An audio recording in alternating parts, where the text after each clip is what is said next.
And I understand from all the calls I've been getting in Texas that you're interested in speaking with me and asking me some questions. So I figured, let me make myself available today. And we're here. Sorry about the small room. I really believed that there wasn't going to be this many individuals from the press interested in coming over here to cover the story, but I guess it is what it is. So, I don't know if you know Will Glenn, who is my public affairs manager, and he will be pretty much pointing out to see about the questions. Right, Will? Yeah, we should be fine. You want to take over now, Chief? Well, as you heard, I've sat down, made a decision to retire after 8 years of service with the City of Durham. Very proud of the time that I've been here, and I think that this organization has had a tremendous amount of accomplishments since 2007 to the day that is today. I encountered a group of extremely professional individuals, and they're the ones I'm going to miss. So, I also encountered a community that was extremely embracing, and you know, that's why more than likely I'll be staying here in the Durham community. So if you thought that I was going to be gone, that's maybe not the case. I'm hopeful to look to see what opportunities exist and move on. Chris? The city manager used the phrase, I believe, a change of leadership. How did you receive that? I have a clause in my agreement that prohibits any disparaging remarks. So I want to adhere to my agreement with the city. Did you see this coming? Did I see this coming? I knew when I started here that someday I would be retiring. So everybody who doesn't realize that they're going to be retiring is really blind. The fact that it happened what happened, I wasn't planning on it, but I've always said that I would be here for a minimum of 10 years unless it was preferred that I not be here as chief. So. Chief, do you feel that this all came about because of community criticism that you have received? Do you think that's a big factor in how this is playing out? I have to say that the criticism that I've heard has been from a very fractured portion of this community. It hasn't been from the community. Quite frankly, the negative comments that are made, I normally hear them at a podium or in front of a camera, and not in the places where the real people in the city of Durham live, work, and play. So if that's the case, I don't think that it would be proper. And I think in the 8 years that I've been here, I think the record shows a lot different. What's the biggest misconception you believe you've had to deal with as chief? Biggest misconception I've had to deal with as chief is that the police department can solve everything. That the police department can take care of the kids, can mentor children, can get people to, to confess to crimes, to do everything that is done on TV policing, and that we can do it within an hour with some commercial breaks. Chief, how do you respond to the city manager saying that morale had become a challenge within the department? Deputy manager? Oh, from the city manager. Oh, I thought you said deputy manager. No. I didn't think I had heard that. City. I think that the morale issue with the police department really involves a pay issue that has been here since 2007 that I've been working towards, but that's not within the police department. That's outside of the police department we've been addressing. I think they've also are dealing with a lot of the restraints that are being held against them, not being able to do a lot of things that the United States Constitution allows them to do. And the other factor, and I'm trying to remember which one that was, is also an external one, where the police officers are concerned about the support they're getting outside. But as far as morale within the organization, as any organization, you're going to have individuals who are not going to be happy. You're going to find this hard to believe. There might be one or two individuals who might not even like me here. But the fact of the matter is that the overall majority of this organization, I think they have high morals, especially when you look at law enforcement today and what police officers have to endure and the way they have to work. I think that their morale is pretty high, and that's evident in the work that they do and the work product that they have out here. I think they do an excellent job. Chief, how would you describe your strategy that you tried to implement under your leadership?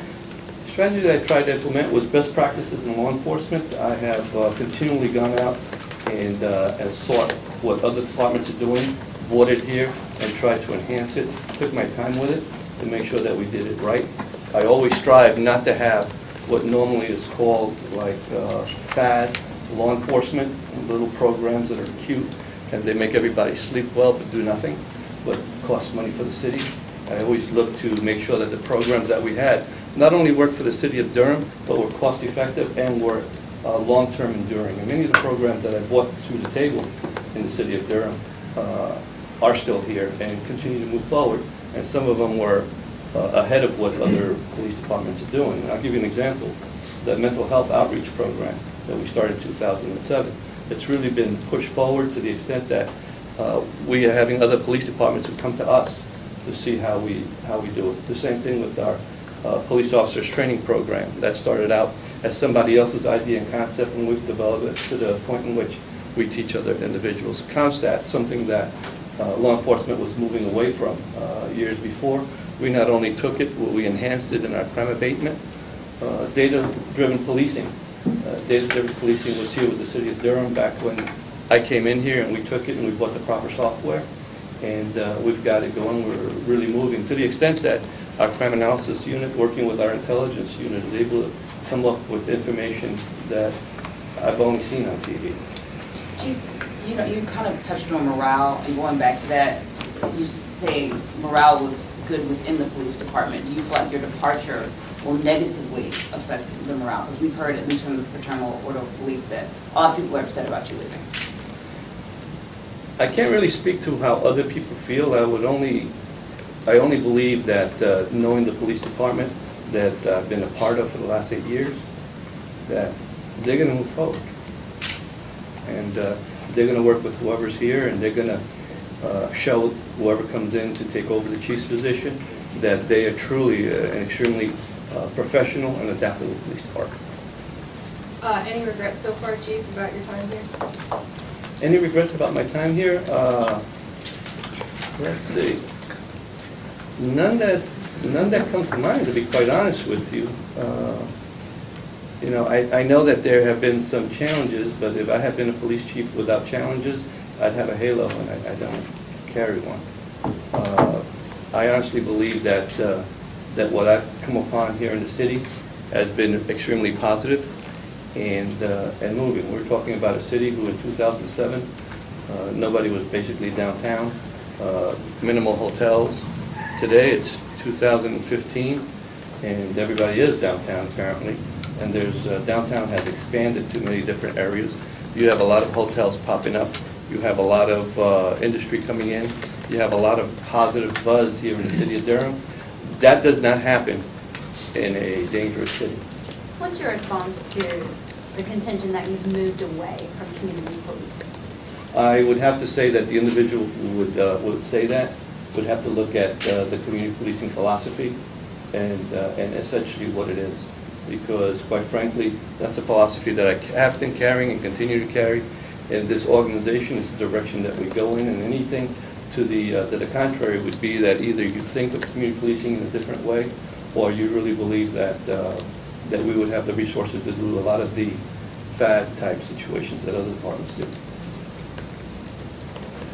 Chief, Chris had his hand up first there, Tamara.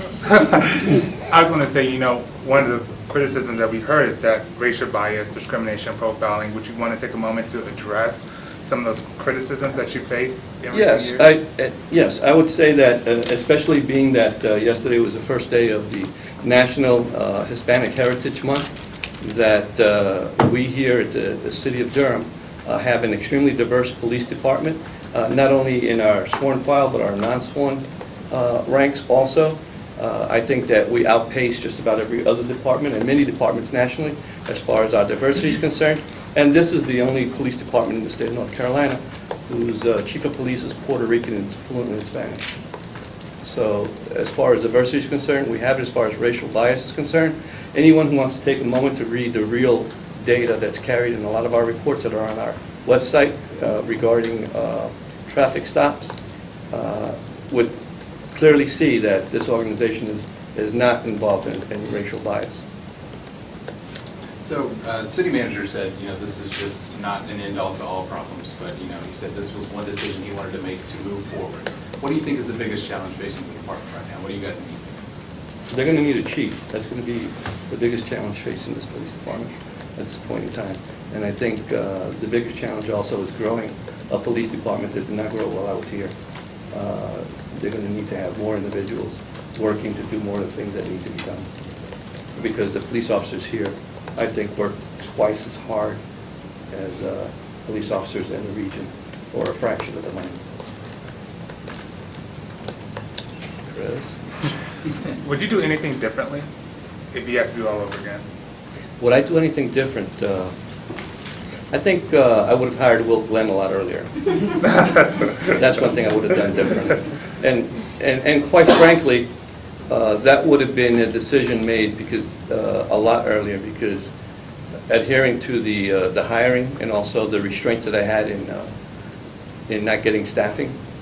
In order to hire someone like Will Glenn, I had to give up a position that was sworn downgraded and then go through all the that it takes to bring in a full-time employee into the organization. And that takes a longer period of time.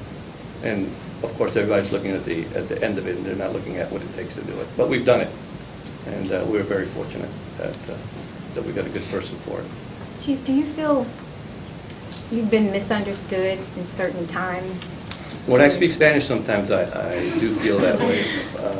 People don't understand what I'm saying, but outside of that, have I been misunderstood? No, I think that individuals who are making any comments to that end really have an agenda, and I just don't buy into the agendas. Let's get two more questions, Chief. What's your legacy? A proud and good police department. It's better than when I found it, and it's the best there is out there. With this decision, do you believe you adequately were fulfilling your duties as chief? And part two, what are you most proud of? Well, I'm going to be chief of police till the 31st, so am I adequately doing it? I've not missed a meeting, not missed a beat yet, don't intend on doing so. I'm just very proud of the total product. How old are you? Very old, a lot older than that. And I'm also married, so. Are you 59, is that correct? No, that's not correct. Okay. Do I look 59? Well, I saw it somewhere else, and I'm just. How old did you think I was? I have no idea. You have an idea, you asked. Well, it's relevant, you're retiring. Yes. I'm 61. Anything else you want to say in his last statement, Chief? Yes. Thank you all.